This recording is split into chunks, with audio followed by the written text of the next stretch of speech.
سبيل الدموع سبيل مريح تنهد يا صاحي كي تستريح وغص الدعاء الخفي الصريح يسعك الفضاء الرحيم الفسيح. السلام عليكم warahmatullahi wabarakatuh. Alhamdulillahilladzi nahmaduhu wa nasta'inuhu wa nastaghfiruh wa na'udzu billahi min shururi anfusina wa min sayyiati a'malina. May yahdihillahu fala mudilla lahu wa may yudlil fala hadiya lahu. Ashhadu an la ilaha illallah wahdahu la syarika lah wa ashhadu anna Muhammadan abduhu wa rasuluhu la nabiyya ba'da. Allahumma salli wa sallim ala sayyidina Muhammadin wa ala alihi wa ashabihi ajma'in, amma ba'd. Yang sama-sama kita hormati dan kita muliakan guru kita Bapak Haji Cahya Suganda. Alhamdulillah beliau senantiasa hadir di tengah kita. Tak lupa Sahibul Bait, Sahibul Wasilah, Bapak Ustadz Beni Iraman, tapi masker ya, serta seluruh keluarga yang malam ini menjadi tuan rumah pengajian Majelis Taklim Babut Taqwa. Mudah-mudahan apa yang beliau keluarkan, baik itu tempat, hidangan, jamuan dan sebagainya, dicatat oleh Allah Subhanahu wa taala sebagai amal saleh dan dibalas oleh Allah Subhanahu wa taala dengan pahala yang berlipat ganda. Tak lupa jemaah Mustalin Babut Taqwa, wabil khusus ketua Mustalin Babut Taqwa Bapak Taris, yang juga alhamdulillah beliau selalu hadir di tengah kita.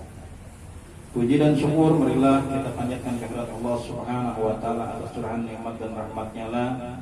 Pada malam ini kita bisa bersama-sama kembali bersilaturahim, bermuajah dalam kerangka kajian rutin di Majelis Taklim Babut Taqwa yang malam ini kita masih membahas tafsir Al-Quran, tafsir Jalalain, surat Al-Baqarah.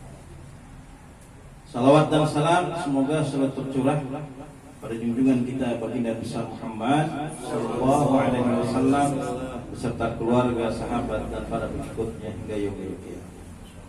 Baik, kita masuk sekarang ke ayat yang ke-34 masih surat Al-Baqarah.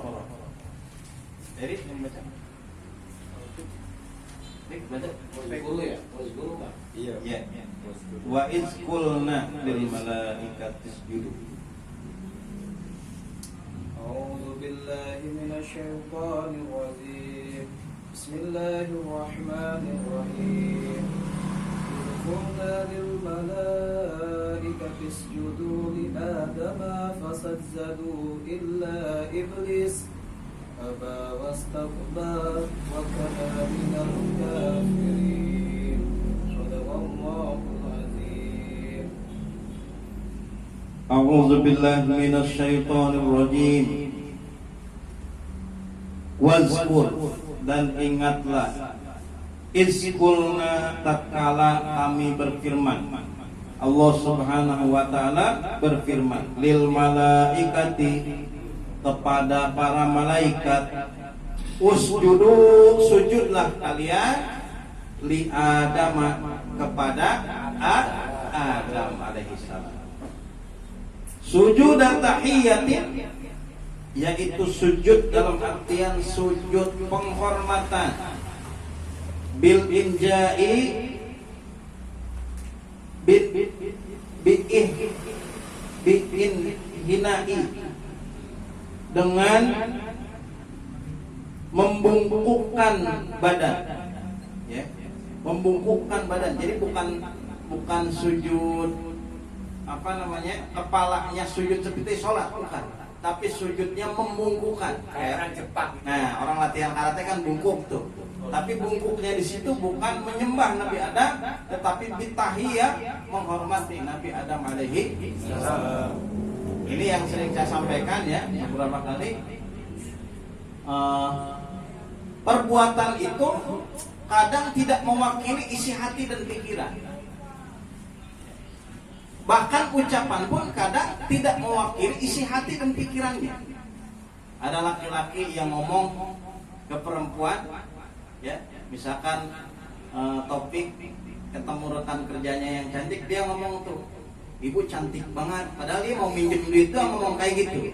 Nah itu ucapan dia enggak belum tentu sama dengan hatinya. Sama, perbuatan itu belum tentu sama dengan hati dan pikiran. Kalau ada orang yang memperdebatkan akhir-akhir ini tentang hormat bendera, ya, yang begitu ramai, cukup ramai beberapa waktu yang lalu, ada yang memusyrikkan, mengharamkan, ada yang membolehkan. Maka hormat bendera ini kalau mewakili hati dalam artian menyembah bendera, itu bisa menjadi musyrik. Jangankan ke bendera, ke foto aja bisa menjadi musyrik. Kita tempel foto, maaf ya, foto ulama, foto kiai, foto guru.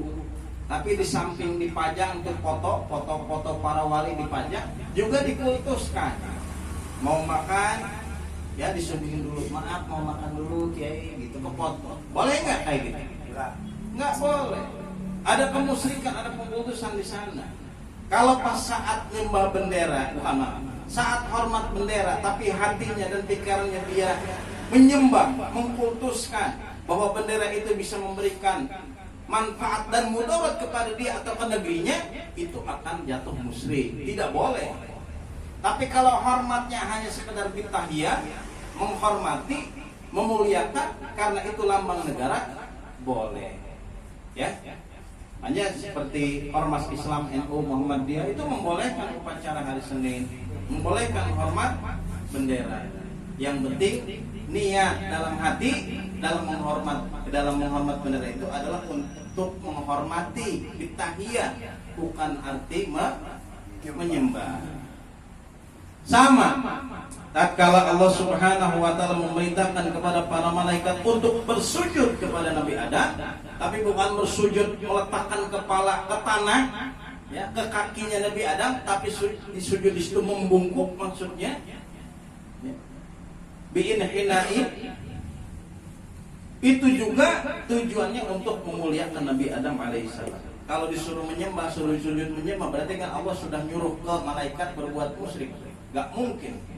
Tidak ada sekutu bagi Allah Subhanahu wa ta'ala. Wahdahu la syarika lah. Fasajadu, maka seluruh malaikat itu bersujud illa, kecuali iblis. Nah, ilah itu Pak Jenggot disebutnya adatul istisna, pengecualian. Pengecualian iblis. Iblis yang mana? Wa abul jin, bapak moyangnya jin. Karena bainal malaikat, ternyata bapak moyang jin yang disebut iblis ini hidup di antara para malaikat. Berarti dia makhluk Allah yang mulia. Ya. Bahkan saking mulianya beliau menjadi sayyidul muluk, panglima pemimpin para malaikat. Dulu waktu membasmi menghancurkan jin-jin yang ada di bumi, yang sudah tidak memperdulikan lagi hukum-hukum Allah, saling membunuh, saling menumpahkan darah. Ada satu jin yang taat pada Allah Subhanahu wa ta'ala. Dia sudah beribadah, sudah berzikir di bumi selama 10.000 tahun. Karena dia rajin, dia tidak pernah kupur akan perintah Allah Subhanahu wa ta'ala. Diangkat dia ke langit pertama, beribadah lagi 10.000 tahun, diangkat lagi ke langit kedua, diangkat lagi 10.000 tahun lagi, ibadah lagi, diangkat lagi sampai ke langit 7. 10.000 tambah 10.000 tambah 10.000 sampai ke langit 7 berapa? 70.000. 80.000 itu. Oh iya. 80.000 tahun sama di buminya 10.000 tahun. Maka saat di sana dia menjadi malaikat, pemimpin malaikat. Itulah yang bernama Azazil. Ini Azazil yang disuruh sujud bareng sama malaikat, karena bainal malaikat, dia berada bersama dengan malaikat, nggak mau sujud. maka dirubah, dilaknat oleh Allah yang tadinya namanya Ajajil, gagah, yang besar, perkasa. Setelah dilaknat berubah namanya menjadi iblis, tumbuh bulu-bulu di seluruh tubuhnya. Bulu yang hitam, tumbuh taring giginya, kemudian tumbuh tanduk di kepala.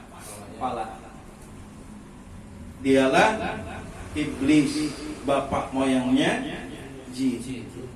Kenapa sih dia kagak mau tunduk, kagak mau mengikuti perintah Allah untuk memuliakan, menghormati Nabi Adam alaihi aba wastakbar, aba enggan, enggak mau ya. Imtina'a anis sujud, enggan untuk sujud, wastakbar karena dia sombong, angkuh. Udah sombong, angkuh, ngerasa dengki. Dengki itu loh bahasa orang mah. Julid. Yes. Kamu nanya aja lemah untuk puguh-puguh, tiba-tiba ente nanya ke orang, boga salah ente namun tak eta dengki. Sirik, dengki, atau sombong. Ini keduanya kayak gitu. Yang pertama dia sombong, merasa lebih mulia dari Nabi Adam. Oh, kami diciptakan lebih dulu dari Nabi Adam. 80.000 tahun sebelum Nabi Adam diciptakan, kami sudah ada. Kalau Nabi Adam cuma dari tanah, kami dari api. Buat apa kami harus memuliakan dia? Harusnya dia yang memuliakan saya. Saya lebih senior. Di kantor saya lebih senior. Yang baru itu harus cium tangan sama saya. Ini kakak tertua nih, kalau lebaran nih yang muda pada saya semua dong. Masa saya yang muda? Ya, banyak kan bos gitu. Jenteng eta. Dulu korot loba salahna tetep embung lebaran kanu ngorat heula. Padahal dosa lu lobaan menehna gitu. Warisan biar kumehna kabeh. Misalkan. Ternyata tidak begitu. Ya. Yang diperintahkan oleh Allah Subhanahu wa taala diikuti, tapi karena ada kesombongan, ada kedengkian, merasa lebih mulia, lebih baik, lebih hebat dari Adam, dia enggan untuk bersujud menghormati Nabi Adam alaihi salam. Bahkan padahal bukan hanya sekedar menghormatinya, tapi hakikatnya adalah harusnya dia tunduk mengikuti perintah Allah Subhanahu wa taala. Takabbara anhu wa qala anna khairu minhu. Dia sombong dengan menyebutkan anna khairu minhu, aku lebih baik daripada Nabi Adam. Wa kana minal kafirin. Dan iblis itu dia bagian dari kelompok orang-orang yang kafir. Fi ilmillah, di dalam ilmu Allah. Wa qulna ya Adam uskun anta. Wa qulna, dan tatkala kami berfirman, ya Adam, wahai Adam, uskun, tinggallah kamu, anta, kamu. Namun bahasa kitanya uskun, tinggallah engkau, anta, engkau. Litakidun liddomiri al-mustatiri liyaktif alaihi. Ini domir mustatir yang ada di kalimat uskun. Uskun itu tinggallah engkau. Engkaunya udah ada di uskun itu. Ya fil amar di sana itobnya ke anta, domir ya. Tapi domirnya mustatir. Nah, maka ada lagi kalimat anta lagi. Jadi dua kali. Tinggallah engkau. Engkau Nabi Adam. Engkaunya ada dua. Nah, engkau yang kedua, yang anta itu di sini disebutkan di tafsirnya sebagai litakid, di penguat dari domir yang pertama yang mustatir yang ada di kalimat uskun. Geus mana ulah ka mana bahasa orang mah kieu. Geus ulah ka mana icing geus di surga icing. Ya. Udah tinggal di situ di dalam surga. Wa zaujukal jannah, bersama-sama istri kamu Hawa, Siti Hawa. Wasi'an la hadra fihi, dan luas surga itu, kamu enggak dilarang, mau ngapain aja, mau makan apa aja silahkan. Haitsu syi'tuma, dari mana saja yang kamu sukai. Wala taqraba, dan jangan kalian berdua dekati hadhihi syajarah, pohon ini. bil akli minha, dengan makan buahnya. Jangankan memakan, mendekati aja udah kagak boleh. Wahia hin totu awil karm. Buahnya itu seperti buah anggur atau buah gandum atau yang sejenis dengan itu. Ya, wa ghairuhuma. Makanya kalau ada cerita Israiliyat buahnya segede buah pepaya, kemudian buah apel dan pepaya, yang katanya Nabi Adam makan satu, kemudian buahnya itu baru nyampe tenggorokan dia sadar jadi jakut. Kalau yang Siti Hawa makan buah-buah begitu, dua buah itu sampai ke dada, dia sadar itu salah, jadi buah dada dua-duanya. Ya, itu kalau di tafsir sama tafsir ini kayaknya enggak pas gitu. Ya, kurma kan anggur kan kecil banget. Masa anggur kecil bisa jadi gede? Tapi itu sering disampaikan ya, sering disampaikan. Enggak apa-apa. Ya, seharusnya disampaikan juga dasar hukum. Fatakuna tasiron. Kalau mendekati atau memakan buahnya, maka kalian berdua akan menjadi minal zalimin, dari bagian golongan orang-orang yang zalim. Al-asi, durhaka karena melanggar larangan Allah Subhanahu wa ta'ala. Fa'ajallahu masyaiton, lalu syaiton menggelincirkan Nabi Adam alaihissalam. Nanti kita bahas di pertemuan berikut. Ini kesimpulannya materi yang kita bahas malam ini. Sifat yang membuat orang yang mulia menjadi jatuh. Sifat yang membuat orang ahli ibadah mungkin sudah puluhan tahun ibadahnya, bahkan kalau iblis ini udah ribuan tahun, 80.000 tahun, tapi dengan seketika itu juga Allah Subhanahu wa melaknatnya. Bahkan nanti di materi berikutnya bukan hanya melaknat, diusir, bitum minal jannah, diusir dari surga, diturunkan di keluar. Sifat apa itu? Yaitu sifat sombong, takabur, ujub, ngerasa diri paling hebat. Ya, amun cek bahasa orang Inggrisnya gede bulu, helm tidak bisa asal. Makanya ada hadis, la yadkhulul jannah man kana fi qalbihi misqala dzarratin min kibri. Tidak akan masuk surga orang yang ada kesombongan di dalam hatinya, walaupun kesombongan itu hanya sebesar. Lihat bagaimana Raja Namrud dengan kesombongannya. Udah kaya, nggak pernah sakit. Saking hebatnya dia, saking kaya dan kuatnya dia, ya, dia mengaku dirinya sebagai Tuhan. Tapi ini raja sekuat apapun, dia matinya ngapain? Sama seekor nyamuk. Digigit nyamuk mati dia. Makanya nggak boleh kita ada sombong sedikit saja, harus kita hilangkan. Biasanya sombong ini bukan hanya masalah harta, bukan hanya masalah jabatan. Kadang orang berilmu pun bisa sombong dengan ilmu. Merasa diri paling pintar, paling hebat. Orang yang tidak sependapat dengan dia, orang yang beda pandangan dengan dia, orang yang tidak satu manhaj sama dia, itu dianggapnya salah, dianggapnya sesat, dianggapnya bid'ah dan sebagainya. Padahal dia belum tahu, belum mempelajari, belum paham hal-hal yang dilakukan oleh saudaranya sesama muslim yang beda pendapat itu, mengenai dalilnya, amalannya dan sebagainya. Ya. Jangan sekali-kali sifat ini, karena ini sifat iblis, sifat setan yang bisa menghanguskan semua amal. Allahu a'lam bishawab, ilaihi al-marji wal ma'ab. Mungkin itu kajian kita pada malam ini. Nanti kita lanjutkan dengan sesi tanya jawab. Terima kasih atas perhatiannya. Mohon maaf atas kekurangannya. Adanallahu wa iyyakum ajma'in. Assalamualaikum warahmatullahi wabarakatuh. Waalaikumsalam.